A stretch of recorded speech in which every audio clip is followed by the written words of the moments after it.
to start this backpack off, the first thing I'm going to do is fold my fabric into fourths. Okay? So now I can go back and get that circle that I was trying to get. And I'm actually doing an oval shape. So I'm going over here to the longest point I can, and I'm taking it to over here, because this is obviously longer than this piece. And I got 1 yard of fabric is what I used for this project. If you wanted an actual circle instead of an oval, you could definitely get 1.5 yards and make that work for you. But all I'm going to do is kind of freehand it into an oval.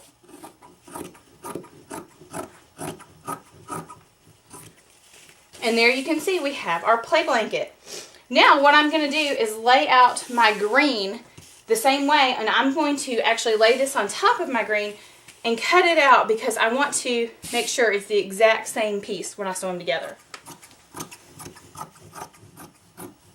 Just cutting the top off there. Perfect. Now I'm going to do the exact same thing for the batting, because that's going to be my middle layer. Smooth it out with your hands and make sure it's all nice and even.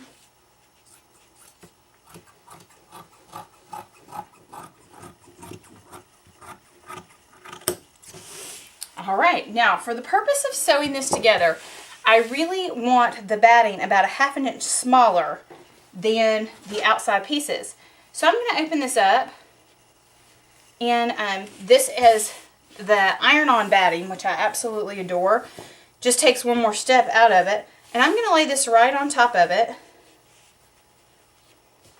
Get it nice and even, flip it over, and then I'm going to go around and cut about 1/2 inch. I just kind of eyeballed it around, and now I'm going to take my iron, following the instructions on whatever kind of batting you have. Ours says hold down for 20 seconds in one area, and I'm going to adhere this batting to my top of my quilt. This is going to be the side that the train tracks go on, not the outside of the backpack. So I'm going to go ahead and adhere that, and we are also going to sew it down when we sew those train tracks in place.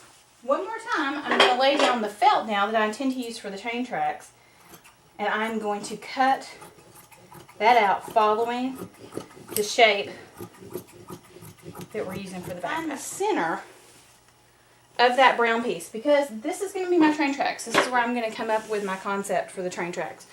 So I'm going to fold that in half, and I'm going to iron that center in there so I have it in place.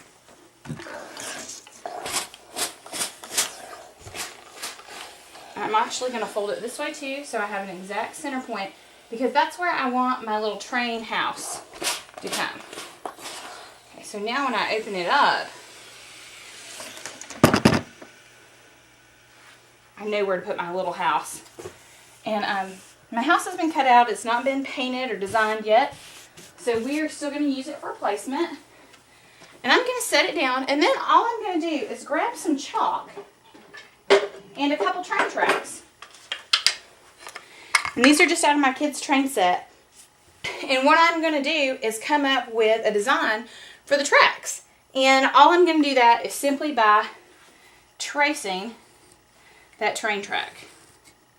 And when I get it where it's moving, we can move it down and do some more. And I'm going to do that until I get this place pretty covered with zigzaggy train tracks. There you have it. I pinned everything down. You see I traced out where my roundhouse was going to be. Now I'm going to go back and sew this. Okay, I'm just using black. You could use any color you want. I went with brown tracks because I'm actually going to go back in and draw tracks in. This would be a great road project too, was my original thought was for my little boy who likes to do his Hot Wheels, and this would be a fun Hot Wheel house. But we don't have any train play mats, so I thought this would be something great for my little girl. So now all I'm going to do, as you can see, I've laid it right there. I'm just going to follow these lines, and I'm going to sew every line I see.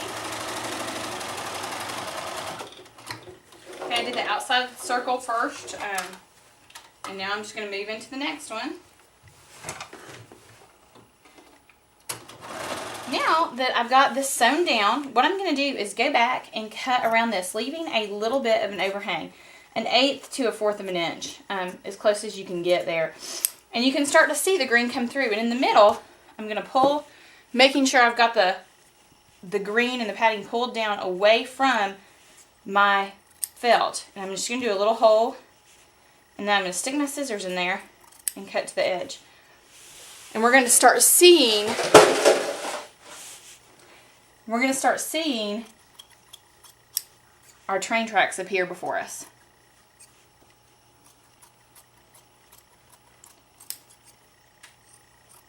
Now that I've got some pieces cut out, I can go in and get a little bit closer once you've got it all started, which is nice. And it looks much neater if you go in there and clip right on top of it. Now that I have everything all cut out, I'm going to go in and add a buttonhole on this side. And I'm doing that 1 inch in, and I'm just marking it with a pen, and it is on the short side of the oval in the very center. And I know that because I went through and ironed it earlier, so I still have that center line. And I'm going to put that 1 inch in. And every sewing machine has different instructions for the buttonhole. So I'm not going to tell you how to do that. Get your manual out, read your machine, and put a buttonhole right there. So I've got my buttonhole in, and I went in with a seam ripper and just ripped a little hole in that. So I've got that all ready, and that's where my drawstrings are going to come out. Now I'm going to prepare my outside fabric and turn it into a backpack. Okay, now it's time to put on these straps. And I have my strap material here. I bought this at Hobby Lobby as well. And to get the size of those straps, I'm literally taking my son's backpack that he carries all the time.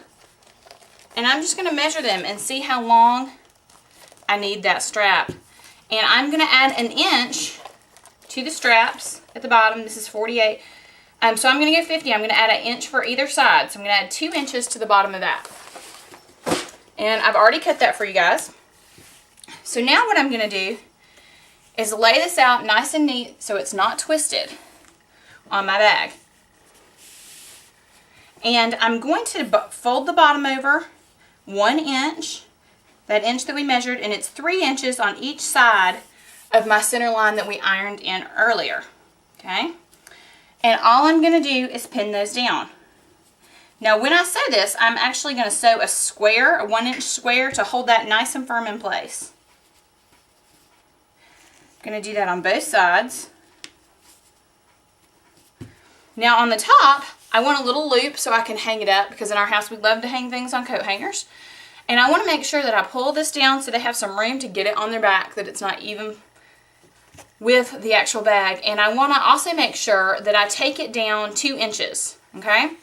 Because we are still going to sew this on and turn it, and we need some room there to do that. I'm going to take this backpack at the top 1 inch on either side of my center line.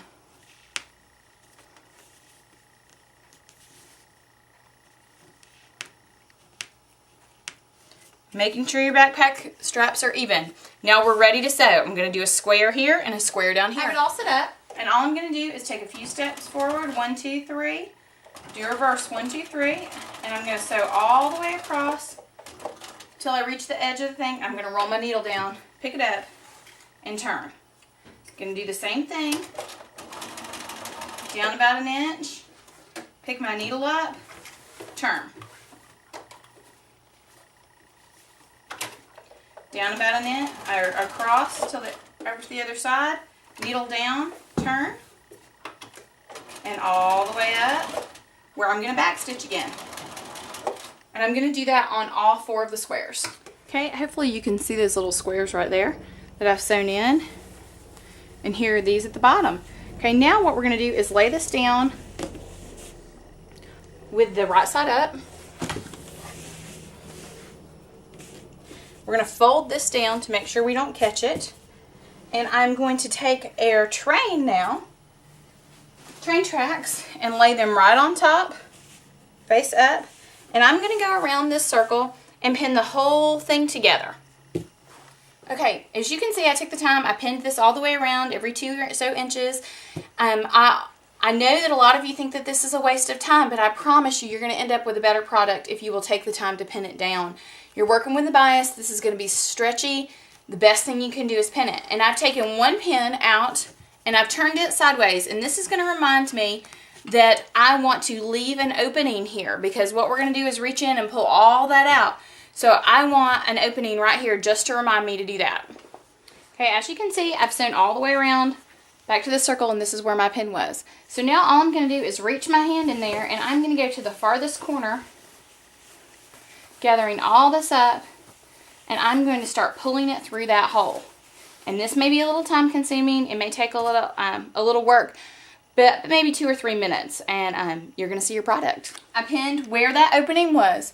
Now I'm going to go around and sew all the way around it at 1/4 of an inch, just as a nice trim to finish it off. Okay, as you can see, I took the thread and did the 1/4 of an inch, but then I also went back and sewed another at 3/4 of an inch, and it even went over the train track in some places.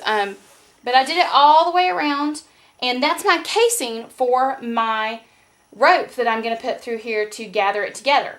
So now that I have that done, I'm going to put a safety pin on the end of my rope, and I'm simply going to run it through, and we will have a pull-up sack.